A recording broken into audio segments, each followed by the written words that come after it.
बिहार में विधानसभा चुनाव नजदीक है, लेकिन राष्ट्रीय जनतांत्रिक गठबंधन यानी एनडीए के भीतर सीट बंटवारे को लेकर सियासी खींचतान थमने का नाम नहीं ले रहा है। पहले चिराग पासवान की डिमांड से बीजेपी को पसीना आया और अब उपेंद्र कुशवाहा ने नई चुनौती खड़ी कर दी है। बिहार में 2025 के विधानसभा चुनावों की आहट तेज हो चुकी है, लेकिन उससे पहले एनडीए के भीतर सीटों के समीकरण को लेकर घमासान मचा हुआ है। हाल ही में लोक जनशक्ति पार्टी रामविलास के अध्यक्ष चिराग पासवान ज्यादा सीटों की मांग को लेकर अड़े हुए थे। 3 दिनों तक बीजेपी के नेताओं विनोद तावड़े और नित्यानंद राय ने लगातार मीटिंग कर उन्हें मनाने की कोशिश की। 4 दौर की बातचीत के बाद चिराग मान गए, लेकिन अब बारी उपेंद्र कुशवाहा की है।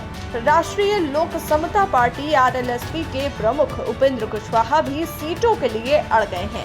सूत्रों के मुताबिक बीजेपी उन्हें 6 सीटें ऑफर कर रही है, लेकिन कुशवाहा इससे संतुष्ट नहीं है। उपेंद्र कुशवाहा की मांग है कि उन्हें मधुबनी और खजौली में से एक सीट दी जाए, साथ ही मगध क्षेत्र में भी एक अतिरिक्त सीट मिलनी चाहिए। वो सासाराम, महुआ, उजियारपुर, दिनारा और बाजपट्टी जैसे सीटों पर भी नजर गड़ाए हुए हैं। ऐसे में एनडीए में एक बार फिर से सीटों को लेकर उठापटक शुरू हो गई है।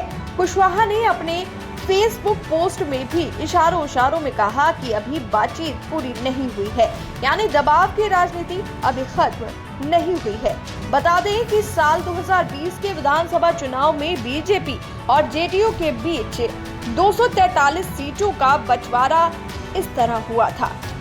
साल 2020 में एनडीए में सीट शेयरिंग का फॉर्मूला जेडीयू को 115 सीटें, बीजेपी को 110 सीटें, हम सेक्युलर को 7 सीटें, वीआईपी को 11 सीटें मिली थी।